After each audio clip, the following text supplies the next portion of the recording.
Today on the Eurostep. It's playoff season, baby. That's right. So we're going to preview the first round of both the East and Western conferences. Hi, I'm Oisin Brown and this is the Eurostep on CRC. This week I'm joined by Gillian Loftus Yeah. and Alex Evans. According to all known laws of aviation, there is no way that a bee should be able to fly. That's right. It is. And if you missed the reference, that is the first line of the Bee movie. Thanks for that. More coming next week. Stay tuned. In more pertinent and important issues. Pertinent? Oh, that's a word. That's a word. Go me. That's why I'm the host. Kerfuffle. Oh, anyway. So the playoffs. Pertinent. My man said pertinent. The playoff lineups. Continue. The playoff lineups have been confirmed after Wednesday night's action. There's only one spot left to play for, as we talked about in the last episode, which the Minnesota Timberwolves claimed after a dramatic overtime victory against the Denver Nuggets. So Called it. What? It's easy to call it if one of us goes on each side. I mean, no one forced you to go with the Nuggets. So the 16 teams That's starting right. 1 to 8 at the Eastern Conference are the Toronto Raptors, Boston Celtics, Philadelphia 76ers, the Cleveland Cavaliers, Indiana Pacers, Miami Heat, Milwaukee Bucks and Washington Wizards. And out west, the Houston Rockets, the Golden State Warriors, Portland Trail Blazers, Utah Jazz, Oklahoma City Thunder, New Orleans Pelicans, San Antonio Spurs and the Minnesota Timberwolves. Wow.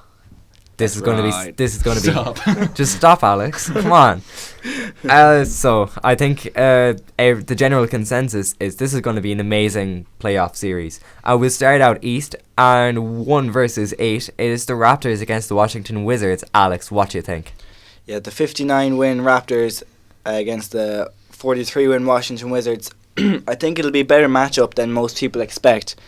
Obviously, I think it'll be a big, guard-heavy matchup with Lowry, DeRozan, Wall and Beal for the better guard players in the league at the minute. But I do think the Wizards are kind of being overlooked here. I mean, last season they were one big game from Kelly Olynyk away from getting to the Eastern Conference Finals against last year's Celtics. In Game 6, John Wall pulled off them heroics with the big 3 over Avery Bradley. And they were right there with neck and neck with the Celtics. And this year they've been up and down with Wall's injury. There was that kind of controversy with them being better with Wall out and whatever. And then they were higher up earlier on. They started to slide towards the end of the regular season.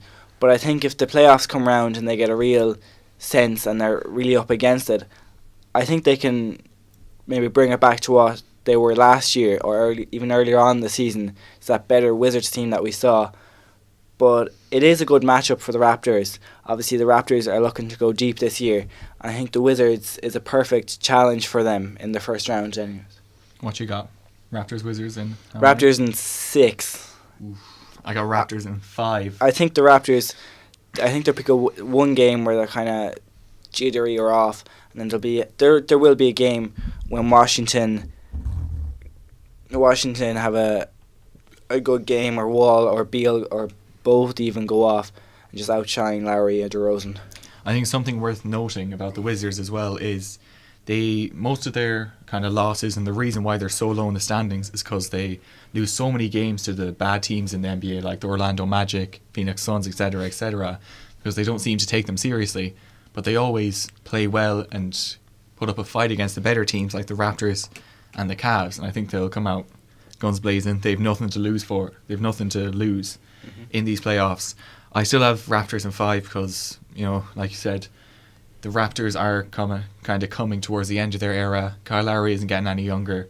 DeRozan's a bit behind him, but he's not a very young player himself. This is one of the kind of last few chances they will have at kind of winning an NBA championship. So, and even the Raptors as a whole are a lot better than they were in previous years with their kind of movement towards ball movement rather than iso ball. But I think there will be a game where maybe Wall or Beal they've started off hot, and maybe Lowry or DeRozan and them feel the need that they need to play iso ball to get back into it, which really isn't the way. I think Dwayne Casey will be big in this series to keep the Raptors' head focused and make sure they don't spin out of control early on, because likely we'll be seeing a Raptors-Cavs second round, and it's a good matchup for the Raptors because they'll be more prepared heading into that Cavs series, unless they're playing a smaller team, maybe that wouldn't pose them as many challenges as the Wizards.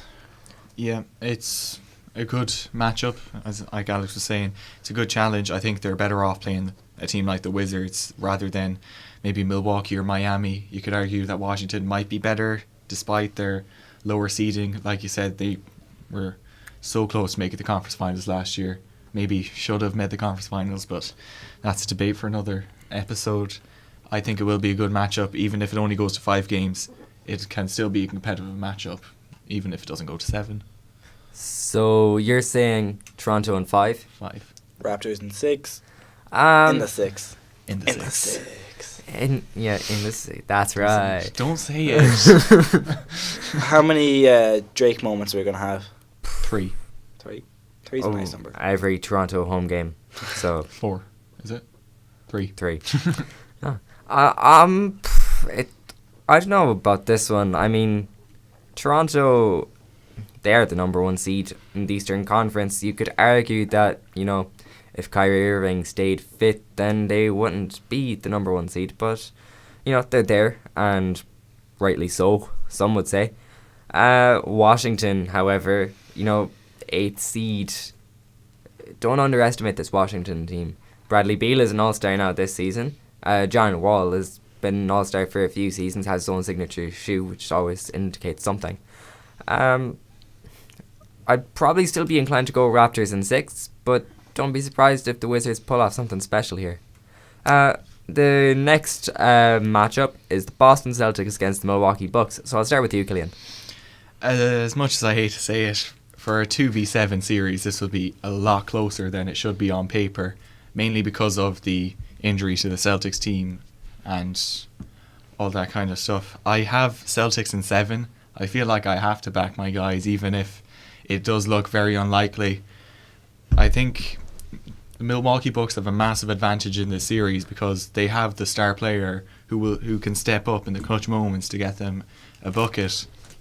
The person the Celtics will be facing to is their rookie shooting guard, small forward, to get them buckets in the fourth quarter when they need them most. That's a massive advantage they have over the Celtics, but I still think it'd be a very competitive series.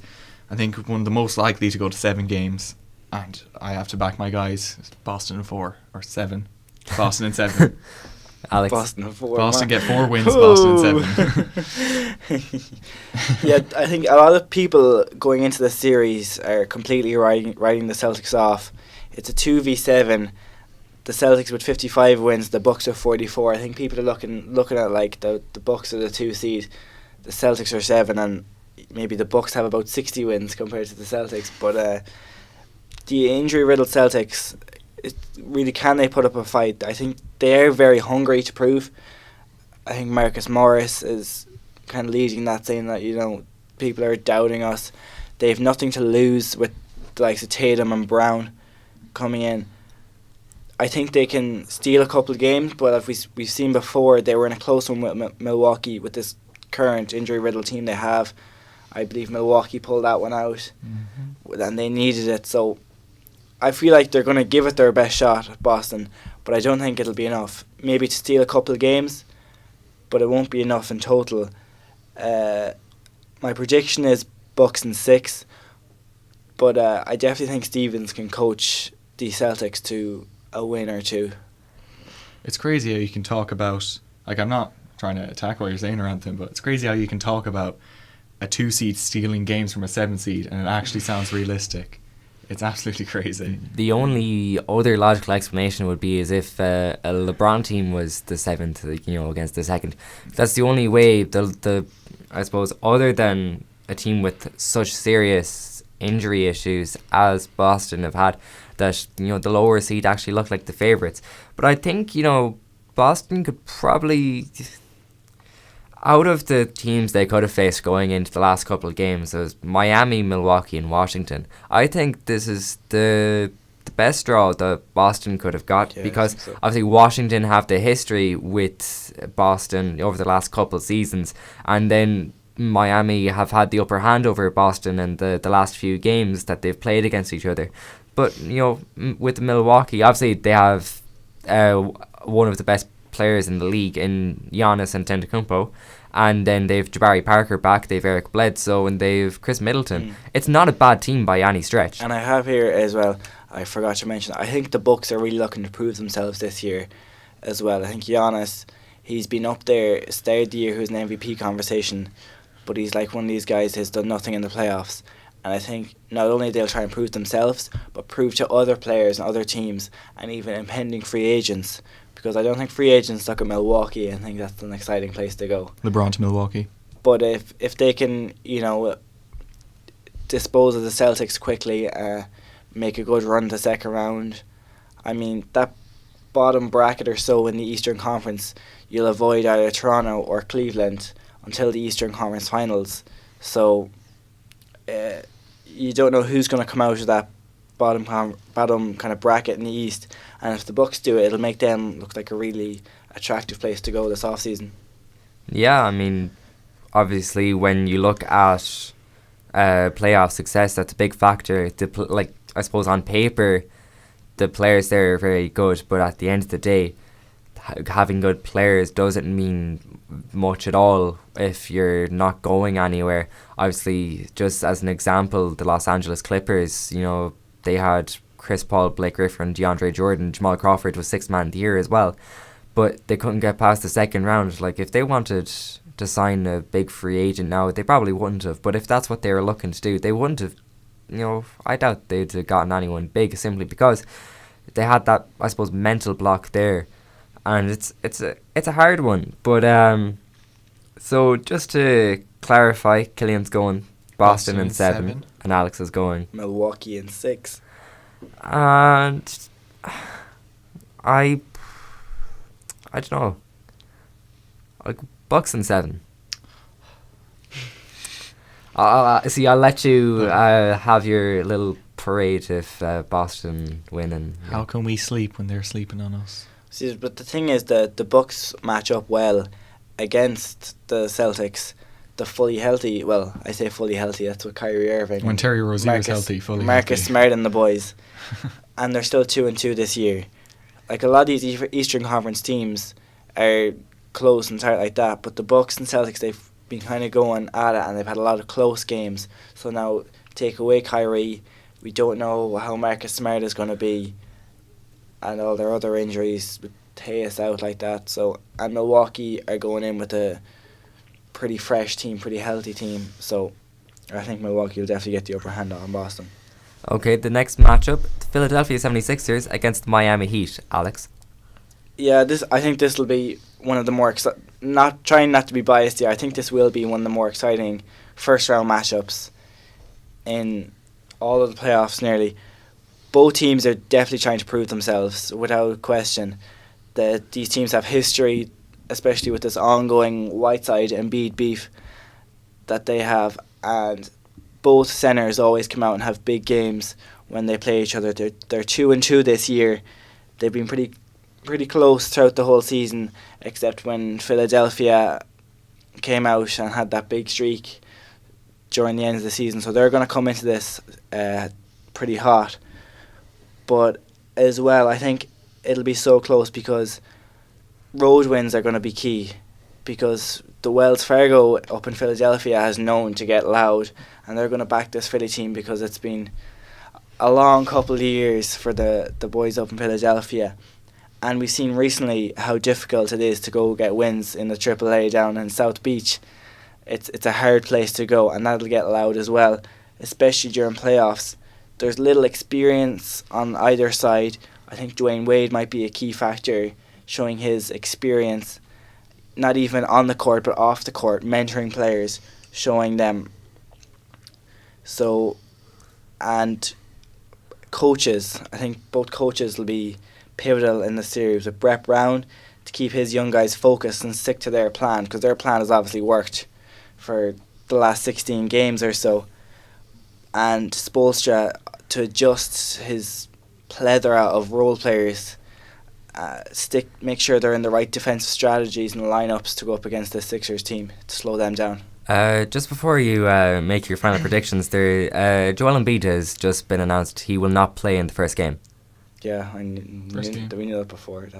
Just been confirmed by Brett Brown. So anyway, Killian. But they've won 16 straight without him. So without him for most of it. When you're this hot, it doesn't really matter, even if a guy at his level. But as Whiteside said, when it gets to the playoffs, both teams are 0-0, baby. 16 wins in a row still means something. It still means something. But I think something worth noting, you mentioned about the Embiid-Whiteside beef. We've seen in the past that Ben Simmons is a guy who cares about his image and how he's kind of portrayed in the NBA. Not with the Rookie of the Year. Anyway, he's going into Miami, and this guy, Goran Dragic, he took his all-star spot. He wanted that spot very badly. I think he'll come out guns blazing, trying to prove that he deserved that spot and that he will take a spot like that for years to come. Other guys, you mentioned about Dwayne Wade being experienced. Philadelphia doesn't really have that. They have JJ Redick, who's pretty experienced. The next guy is kind of like Amir Johnson, which isn't much to really go upon.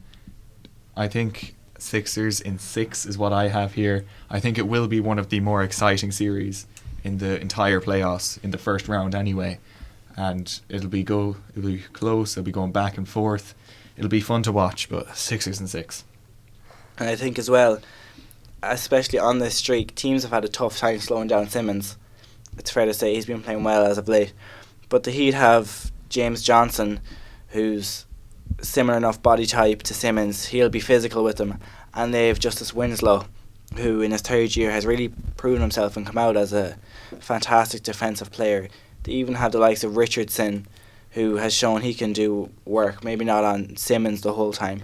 And then they've Bam Adebayo and Whiteside, who might kind of parole that rim well for Simmons driving. So I think the Heat match up well against the Sixers, but I do think it'll be a close one, so I have Heat in 7. Yeah, there are two ways you can look at the Philadelphia 76ers 16-game streak. You can look at it as a team who are about to prep themselves for the playoffs, or a team who have blown a lot of their energy going into the playoffs by maybe working too hard in the regular season to get that third seed.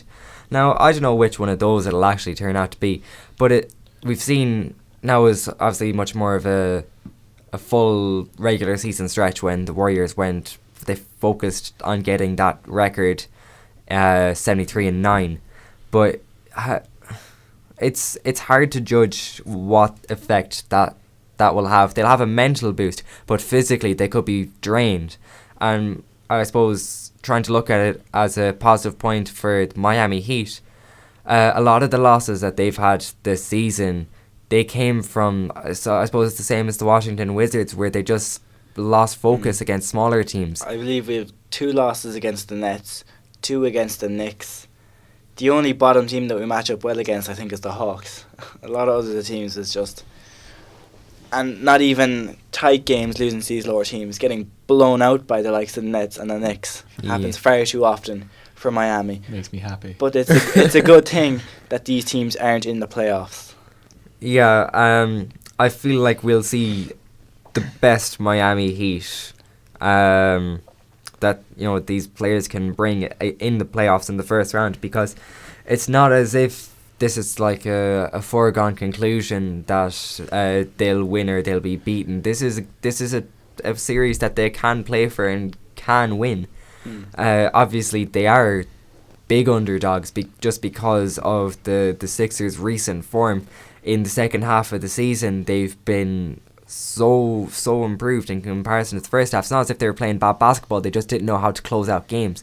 They've shown that they can do that now, which is pivotal going into the playoffs, because you don't really get blowouts that often in the playoffs. So it's going to be an interesting one. I see this going the distance, and I'll go Sixers in 7. But I'd like to bring it back to, as you said, Oisin, the Sixers maybe trying to extend their streak and keep this going. The minute that the Heat were locked into that playoff spot, which was maybe 4 or 5 games left to go in the season, players were getting rested. You could tell Spo was taking it easy. They had a lot of these other guys coming in. They were still getting results, but it just goes to show that they have so many role players. They can do so much that players won't really get fatigued coming up to the playoffs. Is a lack of star power a big deal, do you think? For Miami? Yeah. I think a little bit. In the playoffs, it always is a little bit, because you always want your star players to come in. But I think with Miami, they don't have it as such. But I think Dwayne Wade might act like that. Obviously, now these days he's not a star. But for if he comes in, maybe however many minutes he'll be playing in the playoffs, 15 to 20, he comes in and he can just kind of ignite that spark and that experience he's shown with a couple of, traditional classic Dwayne Wade step backs or fadeaways. He could really get that team going. And when the whole team gets going as a unit, they're a tough team to beat. It is worth noting, though, that you can say the same for the Sixers, that their 2 best players haven't played 100 NBA games between them. As Joel Embiid is still a great player, he might make All-NBA first team depending on whether Anthony Davis is a power forward or a centre in the eyes of the league, but regardless he'll make the second team. He could be viewed as a star player, but after less than 100 NBA games, it's hard to say Joel Embiid is the star player who will get you buckets. Yeah, I suppose that's... you could argue, I suppose, the lack of experience doesn't make them a star player yet. I suppose they can prove that in these playoffs. But not only do Miami have Dwayne Wade, now I know he doesn't play much at all these days, but the experience of Udonis Haslem will massively help off the court, if not on it. He's a coach these days, pretty much, for the Heat.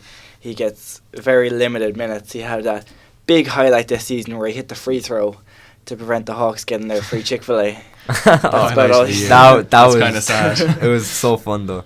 But this happens for the last 3 years, 4 years, I can remember, 5 years, I can think. Back to even when Dwayne Wade was on the Heat a couple of years back, the season he left, Udonis Haslem didn't play much at all. Obviously there was a few injuries, he got more minutes that season. But he acts as a coach there. He puts on his gear and sits down the bottom of the bench. He's living the dream. He's up on his feet the whole time mentoring these young guys because he has the experience. He gets paid to sit on a plank of wood. Yeah, but he gets vet minimum. But like, there's a reason they're keeping him. I'd say if he's been on limited minutes for 3 or 4 seasons now, they're not, I suppose, keeping him for the sake of it. I mean, they could just let him retire and put in a couple of years to put the jersey up in the rafters. But I still think that he will provide brilliant mentoring off the court, if not on it. And the coaching staff, obviously, as well, they've been there. Yeah, Coach Spo, obviously, for years now, he's always been in the conversation for Coach of the Year. May not have always won it, but he's always been thereabouts. The final first round matchup in the Eastern Conference is Cleveland Cavaliers against Indiana Pacers. I'll start with you, Cillian. I think the Pacers are one of the kind of wild cards in the East. You don't know what you're going to get out of the young guys in Indiana, but I have Cleveland in 5, mainly because it's LeBron James. He's not going to be stopped in the first round. I don't think his reputation could take that, especially after the regular season he's had. I think a few years ago when Indiana had Paul George, they got swept by the Cavs, I believe, but they put up a very competitive sweep. One of the most competitive sweeps I think we've ever seen. A competitive sweep. And when CJ Miles missed that game winner in game 1, the last shot. Paul George was I like that. But anyway, the Cavs aren't as good as a team than they were then, and the Pacers are arguably better with their kind of younger team. Obviously, experience might not help that, but I think because they are kind of a better team in all around and are kind of the young guys, they will go out and run. I think they'll be able to take a game off the Cavs, but other than that, it's a gentleman's sweep. Yeah, on paper these teams look very close. Obviously the Cavs with their 50 wins, Pacers with 48. The Pacers are 3-1 this year over the Cavs. Now we do know with Cleveland's on 3-1 leads how that usually turns out. But also on paper the Cleveland have LeBron James. So I don't know what else you want me to say that side. The only thing is the role players need to perform, because a lot of these guys like Jordan Clarkson and Larry Nance, they haven't been put against real pressure in their careers yet with playing out Never played in the playoffs. with Los Angeles. They're just coasting along during the regular season.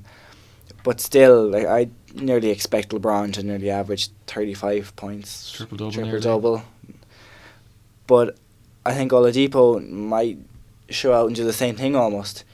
He'll be out there trying to prove himself, because people still don't believe in Oladipo after his season last year in OKC. He's by far the favourite, I think, for most improved player this year. He's the lock. But they're such an underrated Pacers team, as we said, but so many of these playoff teams, they're looking to prove themselves. Coming into the year, Vegas had them at 37 wins, and they've come up a lot since then. Earlier on this season, they were battling with the teams like Miami, Milwaukee and Washington, even Philadelphia before it, themselves, and Philadelphia pulling away. But despite all that, it's LeBron James. He's going 0 Jack 30 LeBron James, no social media. This is playoff LeBron, 8 straight, the king. So I expect good effort, but not much in the win column for the Pacers. So I wouldn't put it past Oladipo to have a 40-point game, and the Cavs maybe slow, steal a game, but my prediction is Cavs in 4. I know this is playoff LeBron and the Cleveland Cavaliers, and I suppose even though they're the 4th seed, they're still the favourites in most people's eyes to win the Eastern Conference and go to another NBA Finals. But I do worry that there isn't as much of a team around LeBron as there has been in the last couple of seasons. I know Kevin Love is still there. He's an all-star. He's undoubtedly all-star caliber. There's no denying that. But one player can only do so much. LeBron is amazing. He's in the discussion for the greatest player of all time. But I still see Cleveland getting through this. But I worry that he might have to exert himself to the point where he could be tired going into the latter rounds. But when he only has to play 4 games, how tired can he get? See, part of me says Cleveland in 4 and part of me says Cleveland in 6, and I feel if it is Cleveland in 6, this could tire LeBron out a lot and they won't get past the conference finals. But I don't... I'm torn. Cleveland in 5. No, I'm not going Cleveland in 5. It's going to be 4 or 6, I think. So you said there, Oisin, if it does go the distance, I think the one team that the Cavs could upset them, is the Raptors at 1, and they'll be playing them in the second round, presuming that Cleveland and Toronto both go through. And that's, I think, the most likely team that we'll see. Depends who comes out of the other side of the East, whether it be Miami, Boston, Milwaukee or Philadelphia. Out of those 4 teams, I'd fancy the Raptors to try and finish LeBron instead of them. So so just to clarify, we're going Cleveland in 5. Yes. 4 and I'll go 3. 6. Oh. Yeah, well, Cleveland in 3. Out in the Western Conference, the first seed Houston Rockets are playing the 8th seed Minnesota Timberwolves in the first round. Killian? I think we've kind of been, not necessarily sleeping, but kind of maybe disrespecting the Rockets a little bit. They're the 1 seed for a reason. They're an amazing team. We apologise, Houston. They're the 1 seed for a reason. They're an amazing team. I think especially Chris Paul and James Harden will come out, all out, especially starting in the first round, because Harden and Paul, they've kind of gained a reputation as kind of playoff chokers, and that's not the kind of thing you want hanging over your head when you're retiring. So I have Houston in 5. I think the Minnesota Timberwolves will take a game off them. Jimmy Butler or Karl Anthony Towns or whoever has a good game. Clint Capella, whoever's guarding them, can't stop them. And maybe Harden kind of isn't playing too great. He's not shooting too well. As you said earlier, Andrew Wiggins go off for 21. For 21. Alex? You finished it? Yep, all done. See, I have my prediction here, but I'm starting to think back on it now. Looking at what I have, Houston have swept the season series against Minnesota this year 4-0. I think, like the Raptors, number 1 seed in the East, this will be a good challenge for Houston in the first round to kind of prep them for rounds 2 and 3 and hopefully 4 for them. But I think Jimmy Butler will work his backside off James Harden. I think he can slow him down to the point where they can steal a game off him.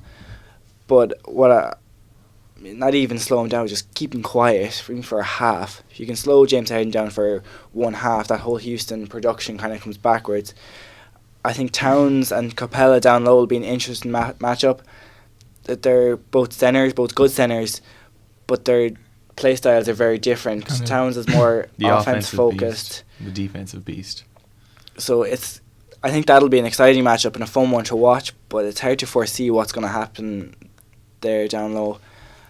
Yeah, if you look at like the Minnesota Timberwolves, having Jimmy Butler back, it does help. Having I suppose you could say he's their best player. Your captain. Yeah, definitely their best player. I know Karl Anthony Towns is all-star caliber, but Butler is definitely, without doubt, the leader of that team. Butler, yeah. On both sides of the floor. I suppose we didn't really appreciate it as much until Butler was injured. We saw Minnesota nearly missed out on the playoffs when they were top 4. Yeah, they were looking towards a home draw in the first round, but here we are. And I think, now that the fans, they are grateful that they're in the playoffs for the first time in about 14 years, I think. Since 2004 with KG and the boys. But now that they're there, they're going to want to prove something. And I don't know if they will. I still see them getting knocked out in the first round. But I wouldn't be surprised if they took 2 games. But I will go for Rockets in 5. I think we all have Rockets in 5. Yeah. I was kind of leaning towards going with a sweep. I do think Jimmy Butler have one good game to slow Harden down. I think the kind of X factor in the series who might stretch it to 6 games, maybe further, probably not, is, like you mentioned, Andrew Wiggins. If he can finally show up and show us what he can do in the NBA, I think he could stretch the series. Show us why you're not a third option, Wiggins. Let's not forget the Minnesota Timberwolves have an MVP in Derrick Rose. Hey. Will he play? Or will he just get injured again before he gets the chance? I don't know. He'll play in a blowout. That's it. And as well with Tom Thibodeau, these Minnesota Timberwolves starters are playing 40 plus minutes. Jimmy Butler's not going to sit on the bench. Jimmy Butler might play 45 minutes a game against James Harden. Yeah, that could give them, the chance to get 2 games off the Rockets, but that's being optimistic, I think. I don't necessarily know if that helps them, but it's probably because going to happen. if they get to the second round, they're screwed. Jimmy Butler won't be able to breathe. So we're going, I think, 5 all around there for the Houston Rockets. The next one is the Golden State Warriors and the San Antonio Spurs, Alex. Yeah, I think it would have been a very exciting first round series, but obviously there's likely to be no Steph Curry in the first round, and we haven't got the Woj bomb saying Kawhi is coming back yet, so that's likely not going to happen this year. The Spurs are 3-1 against the Warriors this year, but I do think it depends what Golden State comes out. We've had a lot of doubters kind of saying we have to kind of reconsider how good KD is, and everyone's seen the stats of how good the Warriors are without KD and how good they are then without Curry. There's a big difference there. Obviously, people have kind of appreciated Curry's valueness more now that he's injured. But if this Golden State team comes out firing and Quinn Cook can do a job in the point guard spot and KD, because without Kawhi, obviously, there's no one going to be able to guard Kevin Durant defensively. So if they come out like the Golden State of old and not this team that we've seen recently, I think it could be a lot easier than most people are kind of predicting. But San Antonio does know how to play Golden State, and I don't know, it's hard to know, will the Warriors kind of balk and go into their shell almost without Curry. And I think as well LaMarcus Aldridge is going to want to prove himself as this star on this Spurs team. Yeah, it'll be an interesting series. I think probably, in my opinion, the best first round series in the playoffs. It can go either way. If the Warriors come out blazing, could be a sweep. If not, it could go to 7 games. It's really unpredictable. You mentioned LaMarcus Aldridge. We saw it a bit last year in the playoffs, in the conference finals, I believe it was. No one on the Warriors can guard LaMarcus Aldridge. Kevin Durant isn't a great post defender. Draymond Green isn't sorry. Draymond Green isn't tall enough. LaMarcus Aldridge will go off. I'd say he'll maybe about 24 a game. I think a bit of a kind of X-factor player would be Deontay Murray. This is kind of his first playoffs as an important member of the San Antonio Spurs, starting at the point guard position. His defense is absolutely vital to the Spurs. Similar to Kawhi, obviously he's not as good, but he's a very good defender. But whether or not he can do something offensively, he's a pretty good slasher. He's not too great at shooting, but he can get a bit done. Klay Thompson as well needs to step up. He hasn't been great in the absence of Steph Curry. And if he doesn't step up now while Curry's gone and show I can be a player, he'll be known as a sidekick his whole career. And you do not want him to be known just as a player who's good because he feeds off another player. Yeah, I think the first few games in this series are going to be interesting. The first 2 are really going to show us what's in store for the rest. But see, the thing with the Spurs, they're so experienced. Now, we know the Warriors are experienced. Obviously, they've had their championships in the past and whatever. But Greg Popovich is another animal. And they have the likes of Tony Parker and Manu Ginobili, who have been there so many times before. And they're going to figure out quickly how to slow down these Warriors. And I think I wouldn't put it past San Antonio to have an upset in this first round. Just like the Grizzlies of old, the kind of grit and grind basketball, pull out a 88 to an 86 win along the lines of that. I don't think it'll be too high scoring affair. No, I have Golden State in 6. I kind of went the middle ground between the Golden State coming out, destroying the Spurs, and Spurs bringing it very far, possibly upsetting. So Golden State in 6. Yeah, I have the same. It's hard to know. Like, I was kind of all over the place thinking about this one, but I think ultimately Golden State in 6.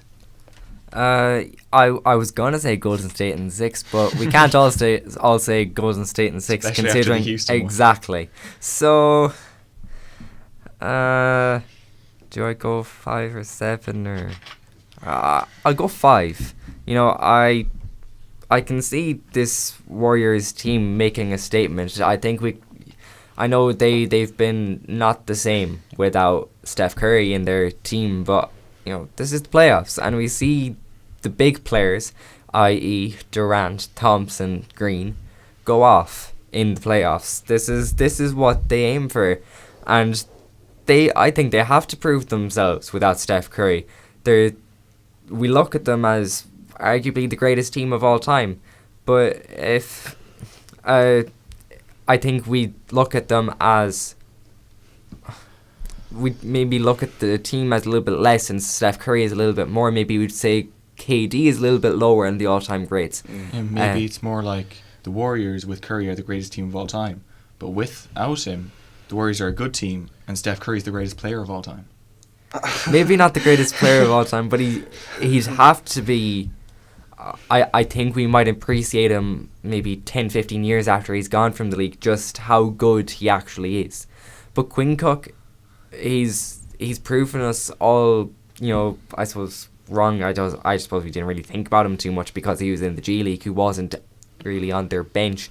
But he's been brilliant at the point guard position, and obviously he's not going to be getting many minutes when Steph Curry comes back, but he's still a quality young player to play in Curry's absence. But yeah, I'll go Warriors in 5 just to mix it up a bit. Yeah, Quinn Cook he has been good, putting up points and whatever, but you can just see the difference without Steph Curry. The way they move the ball, it almost seems like they're lost without him. It's almost like if you took LeBron off the Cavs. Like, the Warriors have been a very beatable team as of late. Like, they haven't looked impressive, or a team that went 16-1 the playoffs last year, or a team the year before that won 73 games in a regular season. They just don't look like it. Yes, without Steph Curry, the basketball court seems smaller because everyone can kind of sag off that a little bit, because you don't have Curry stood there 40 feet away from the basket actually threatening to score the ball. Quinn Cook can't do that, but that's just what you're missing from Curry. It makes everyone else's job a lot harder. So just to summarise, we have Warriors in 6, Warriors in 6, and Warriors in 5. Hard luck, San Antonio. Better luck next year. Next, we have the 3rd seed, the Portland Trail Blazers, against the 6th seed, the New Orleans Pelicans. Killian. This might be a bit of a kind of controversial pick, but I needed something in there to make it a bit exciting. I have Pelicans in 7. But do I think it's actually going to happen? Probably not. I needed an upset in here somewhere. I think Anthony Davis is obviously a monster. He will do his thing. Probably average something like 40 and 10 maybe. Because he's 40 Anthony and 20. Davis. He's a monster like that. But I think something we need to consider is playoff Rondo. He's another animal. We saw it last year. Playoff Rondo by himself nearly beat the Boston Celtics as a 8 seed by 1 seed. If he didn't get injured, he probably would have beaten the Celtics. I'm looking forward to what he can do this year in the playoffs. It'll be a load of assists to AD with some lobs. We saw at the end of the year he's kind of having fun with off the backboard. You get a lot of rebounds, won't score many points, but that won't matter. He'll be playing good defense and dishing dimes. Pelicans in 7, and he'll play some good defense on Lillard and McCollum. Yeah, I think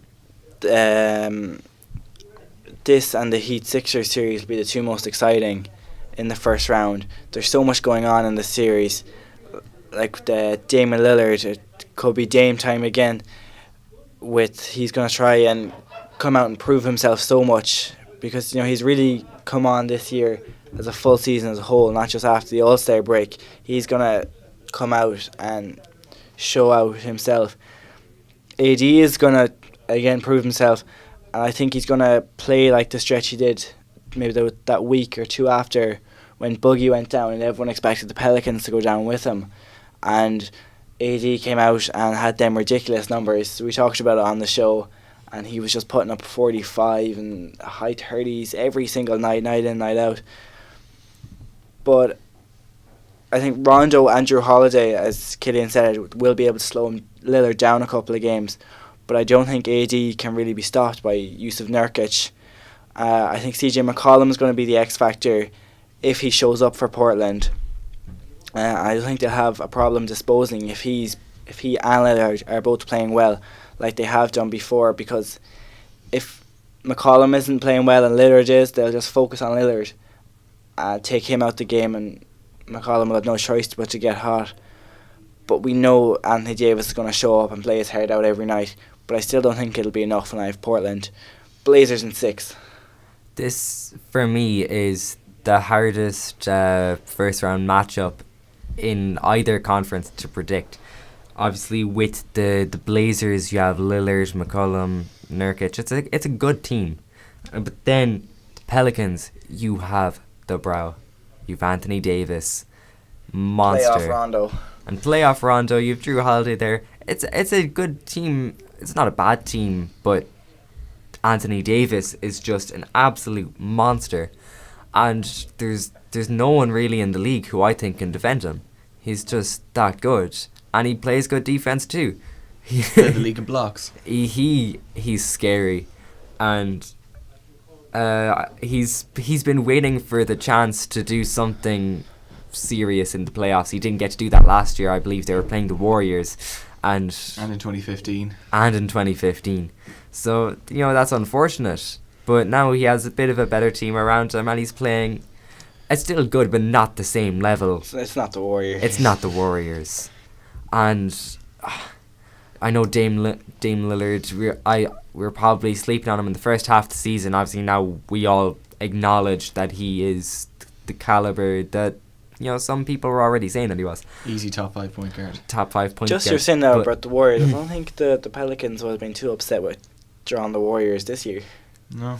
AD always goes off against Golden State. I think he's averaging 41 and 15 Especially with no Curry. Yeah, but anyways. I still think Draymond Green would handle Anthony Davis a little better than Yusuf Nurkic. What, 6'8", 6'9", Draymond Green Draymond over Green can't 6'11", guard Marcus Anthony Aldridge. Davis. You think he can guard Anthony Davis? Well, I don't think Zaza Pachulia Did would you be not able say no one in the NBA can guard Anthony Davis, or was that just me? I didn't say he could guard him. I just think he'd do a better job than Nurkic. But to be fair, with guys The like Bosnian Anthony beast. Davis, your Anthony Davises, your LeBron James, Kevin Durant, no one can guard them. all you can do is slow them down. Exactly. You can't lock down a superstar. Unless your name is Kawhi Leonard. But Kawhi Leonard He's another level. is not as, he ain't going to be playing in these playoffs. Odds on Barra he just comes Wojbam. back. He's a superstar, and he'll lock down your superstar. Odds on he comes back just to beat the Golden State Warriors. Imagine the Saints. I think the Spurs they would be the favourites if Curry was missing and Kawhi came back. I think so. I think I'd switch looking at the value of the two, I think the value to their team is pretty similar. We've seen both the Spurs and the Warriors still maintain their levels, but obviously fall and not look like the same team they used to be. Yeah, but going back to We're talking Portland, New Orleans. the Blazers Pelicans, I'll go Pelicans in 6. Hey, Pelicans 6. Yeah, so I was doing mine as a bit of a meme, like. It's Dame time, baby. It's Dame time. Pelicans in 6, Blazers Blazers Sorry, in that's 6. and Pelicans in 7. Blazers in 6 or Uh, 7. Blazers in 6.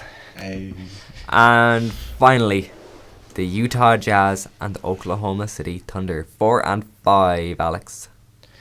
Yeah, the Thunder are 3-1 this year over the Jazz. I do expect Russell Westbrook to go completely and utterly wild this playoff season. PG, I think he'll show up both ends of the floor.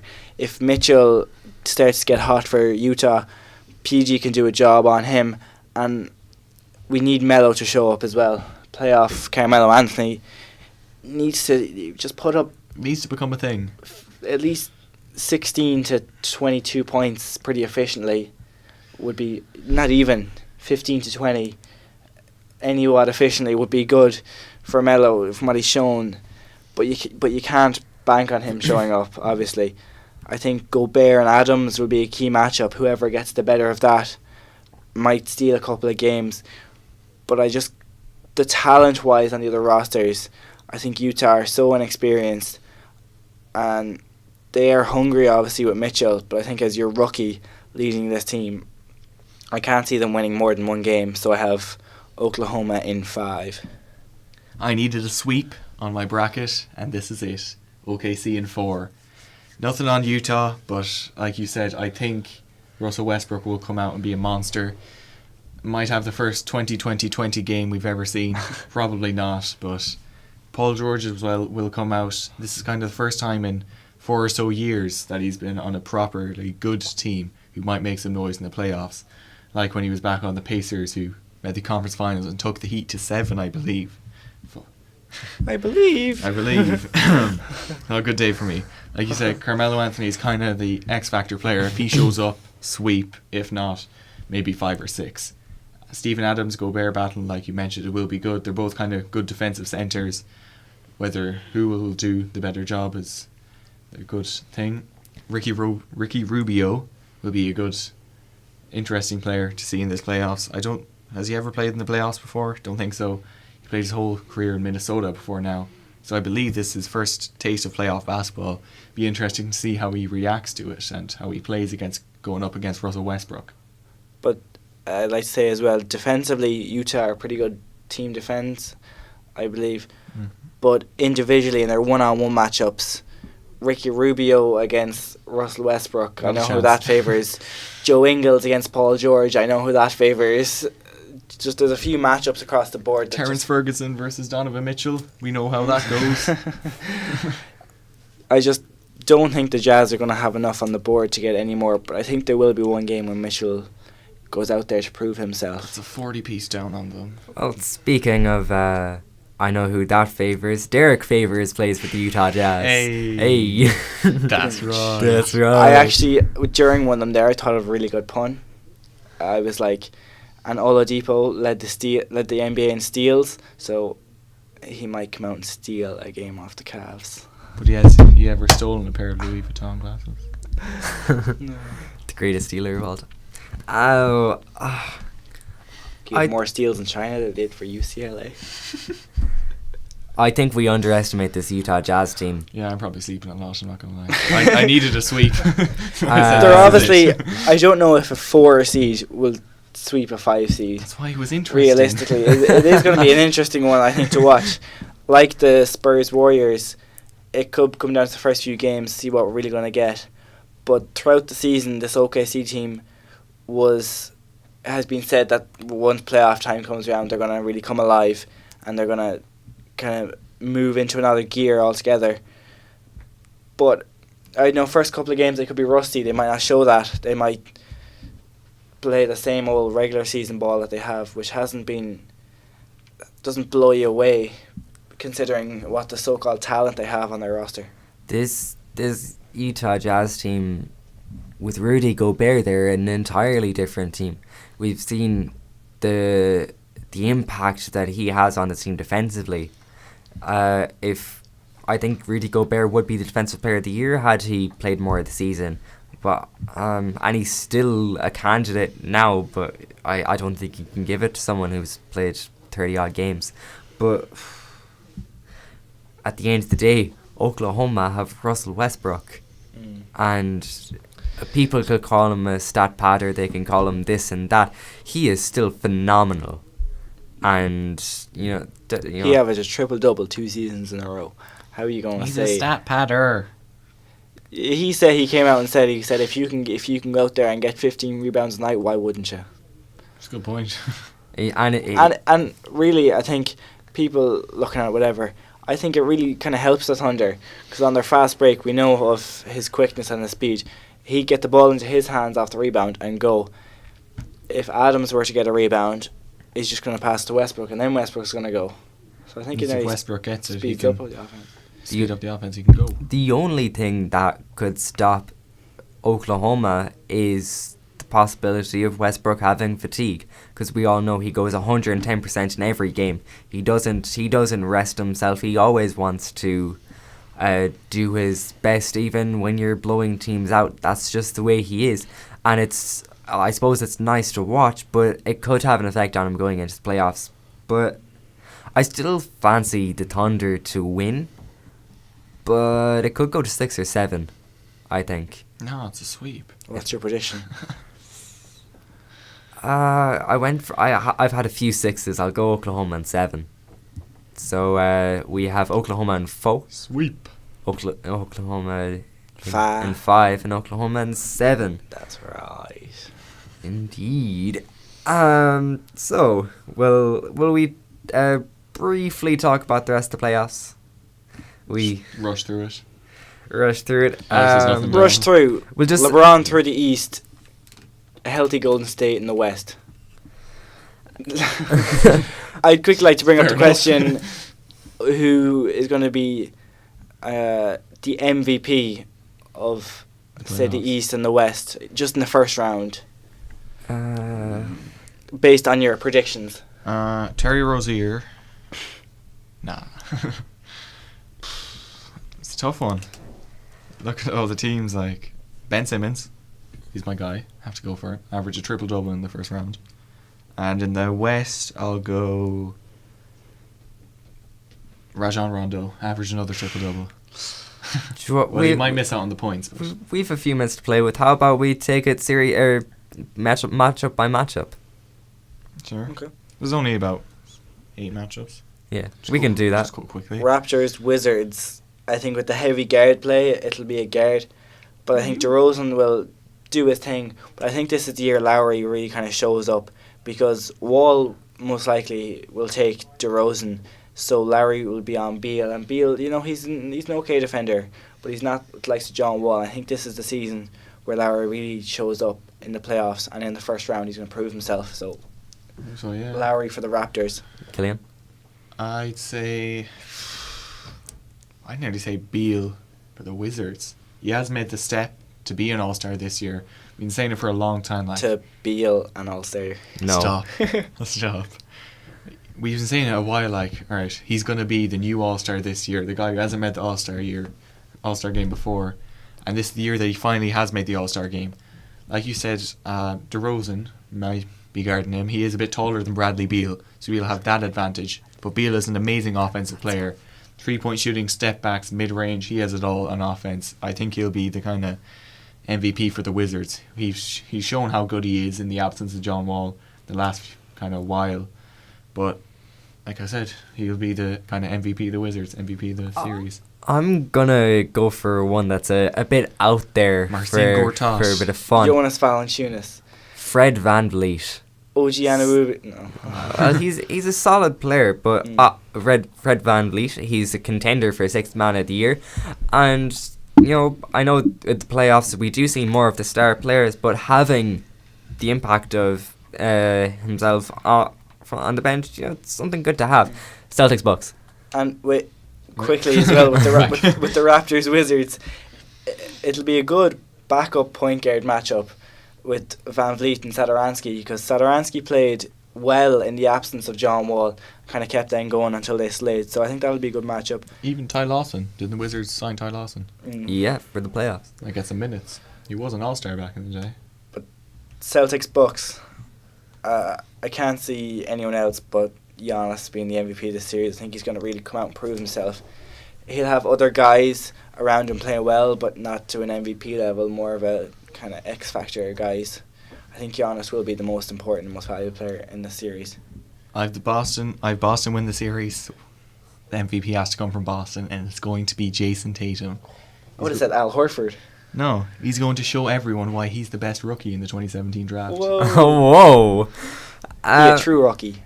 Freshman out of college. He'll average over 20 a game. He'll show that he can average 20 a game. If he was in Utah, he'd do 20 a game easy. She'll show that in the playoffs, average over 20, and he'll be the main offensive weapon the Celtics have. I don't think the Bucks will be able to stop him. Again, to be different. Now, if I were to go for a Celtic, I'd go for Jaylen Brown. But Jabari Parker, the Milwaukee Bucks, he's missed a lot this season. He's going to come in fresh. And Giannis can't do it all by himself. And Jabari Parker is a proven scorer. If he was playing earlier in the season, he would have been in the All-Star conversation. He's thereabouts. He's a brilliant player. And that's why I think he could be the most valuable player of this series. What about mini LeBron, Eric Bledsoe? Well, it don't matter because we got to talk about Sixers Heat. Let's go. Alex? Yeah, I have Miami winning the series, and with a team like Miami, they have so many guys that are going to be equal. It's hard to know where an MVP figure would come from. But if I had to pick one, I think Whiteside could really come out and prove himself. He's had his doubters as of recently with them comments and the fine for being detrimental towards the team. With Embiid out the first game, he could have a big game there and try and keep that confidence up for the whole series and pull out a big W. I said Ben Simmons average a triple-double. Maybe not, maybe he will, but I'll say Dario Saric as the MVP of the series. He's been brilliant for the Sixers all year long. His forward spacing and his offensive ability, and he's not a bad defender. He's not great, but he can do some work. He's, like I said, he stretches the floor for a guy like Ben Simmons who doesn't have much of a shot. He has to rely on his driving ability, and that alone, I think, will kind of make him a bit of an MVP. He'll go around, I say, about 16 points per game. In the absence of Joel Embiid for the first game at least, maybe a couple more, he will have to step up and show that he is a good player, one of the best European players in the NBA. Well, you've made my job a lot easier by not picking Ben Simmons, so I'm going to pick Ben Simmons. He'll probably average a triple-double for the series, and we've seen that he's the leader of this team, really. I know he's only a rookie, but damn, he's good. Cavs, Pacers. LeBron James. Do Do you want to make a bold statement here, Killian? Tristan Thompson. He's joking. Tristan Thompson. He got rid of the Kardashian curse. He's going to be the MVP. He'll pull down 24 boards a game. Did we? Let's not even bother elaborating on that because it's just going to be LeBron. Rockets, Timberwolves. James Harden. I think he'll really come out and prove himself. Going up with a tough matchup against Jimmy Butler, I think maybe he might slow him down for one game, but he'll figure him out pretty quickly and start to take over. I'd say Chris Paul, he's going to be eyeing up that Jeff Teague matchup like, this guy cannot guard me. And he's got, like I said earlier, he's gotten the reputation as a playoff choker, which isn't really fair for Chris Paul. It's more the team he had around him rather than him himself. So he'll come out and he will want to destroy Jeff Teague to show how good he is. Chris Paul's my MVP. Well, I would have gone for Chris Paul because of the defensive presence he brings to the Houston Rockets. But just to make things interesting, I'll go for Karl Anthony Towns. I think that, we've spoken a few times on this show now about how the Timberwolves lack certain defensive characteristics. Karl Anthony Towns was a monster defensively in college, and I think that in the playoffs we do see something different from the players, and I'm just going to hope that what we see is some defense from Karl Anthony Towns. And Clint Capella isn't a monster offensively. I think Karl Anthony Towns could shut him down altogether. I don't know. A lot of his points come from pick and roll offense and much of a easy challenge. baskets. It's hard to know. So yeah, just for argument's sake, I'll go for Karl Anthony Towns. Warrior Spurs, Killian. Klay Thompson, if he steps up, he'll be the MVP. Kevin Durant might have more points than him, and kind of you look at the box score, you say, yeah, he was the reason they won this series. But I'll say Klay Thompson, if he can bring his points up to maybe 25 a game without Curry there, I think it will kind of show why he's the MVP, and he really needs to, so he's not just Curry's B.I., you know what I mean? B1 TCH. You might be stating the obvious here, but I do think it's going to be Kevin Durant. Recently I was watching Golden State against Oklahoma, and Kevin Durant shows in just tough situations he can just stroll up the court and get himself a bucket. He's just so good offensively. Defensively, I think he's going to have to be big as well. I think he will. I think he'll really prove himself, because he's seen all these haters say that we'd have to reconsider how good Durant is, but I think he will come out and prove the haters wrong. I'm going to go for LaMarcus Aldridge. He's been amazing the last couple of months, and he is going out to prove that he is all-star. He's just about an all-star this season, and I think he's going to go out and show people what he's made of, just in the same fashion that he's done for the last month or so. He's just been on lights out, and someone has to step up without Kawhi Leonard in that team. Barrow Wojbomb. Blazers Pelicans, Alex. It's hard to know. I think I have the Blazers winning, but there's a few different guys. I don't want to be too obvious and say Lillard, so I'm going to say Nurkic. I think Nurkic is kind of being overlooked. I'm kind of even doubting what he can do against AD, but he's shown how physical he can be. Because you don't get the name Bosnian Beast for no reason. So I think he will slow down AD somewhat and really help the Blazers defensively on him. I'll say Rajon Rondo. He'll get close to a triple-double, averaging that. Points will be the only place where he misses out on that. I think Rondo will come out and really try this playoffs, because he needs a bit of maybe a career revival if he wants to kind of make his case for the Hall of Fame when it's all said and done. He needs to kind of come out towards the end of his career and show that he still was a good player without Paul Pierce and Kevin Garnett there without him. So I think he'll come out, he'll feed Anthony Davis off the pick and roll, lobs, just pocket passes, whatever. He'll be the MVP for the New Orleans Pelicans. Since I already talked about Anthony Davis, I'm going to go for CJ McCollum. He is one of the best second options in the league when Portland are playing well. And I feel bad calling him a second option, because he's a brilliant player. Beside Damian Lillard, they just work so well together. They go together like two peas in the pod. And yeah. Say that again. I'm sorry, but yeah, CJ McCollum. And finally, again, Jazz, Thunder, Alex. See, I kind of want to be different. I was going to say Don't Paul. say the obvious one. I was going to say Paul George, because what he can do both sides of the floor, but don't overlook this one too much. Russell Westbrook, triple-double. He's going to feast over Ricky Rubio. He won't slow him down a tap. As playoff Russell Westbrook, he will be going 190% compared to his usual 110. I think he could easily walk away averaging 30 points plus triple-double.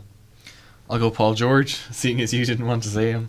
He I didn't. Not that I didn't want to. It's just it's Russell Westbrook, man. Yeah, that's fair enough. But On all days, what Russell Westbrook did. Game 1 is on Russell Westbrook, Jake. so As was is game game 2. Is it? Yeah. It's game 3.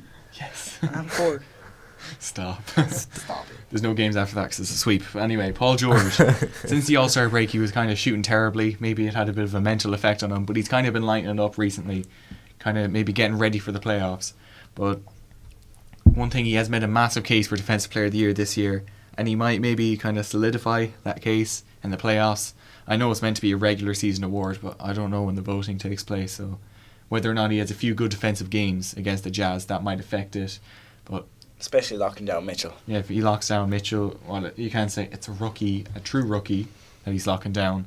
It doesn't make a difference. It's a good offensive player, and he's kind of the perimeter lockdown defensive anchor for the Oklahoma City Thunder. He'll be the MVP. Well, if you want to talk about defense, I will give you Rudy Gobert. He is my MVP for this round. I think he just makes the Jazz a different team.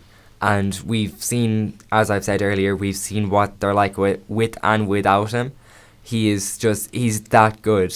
And, if we see him fit next season, Donovan Mitchell improves, this is going to be a team who might even stick around towards the top half of the playoff bracket. And yeah, he's that good. He will block shots. He has a presence. So yeah, that's all we have to say for the first round of the playoffs. So that's it for this episode. Make sure to check us out on social media. We're Team Eurostep on Facebook, Twitter, and Instagram. That's right. Make sure to like and subscribe on YouTube. That's right. And if you enjoy our content, make sure to support us on Patreon. We're Team Eurostep there. As little as €1 a month helps. Please. That's right. So until Wednesday, it's going to be a goodbye from Killian. Bye. Goodbye from Alex. See yous. And a goodbye from me. Thank say you. Goodbye. Bye. Thank you for listening to our 1 hour special for the playoffs. And Comment that's right if you go to the end. until next time, That's keep right. grinding. That's right.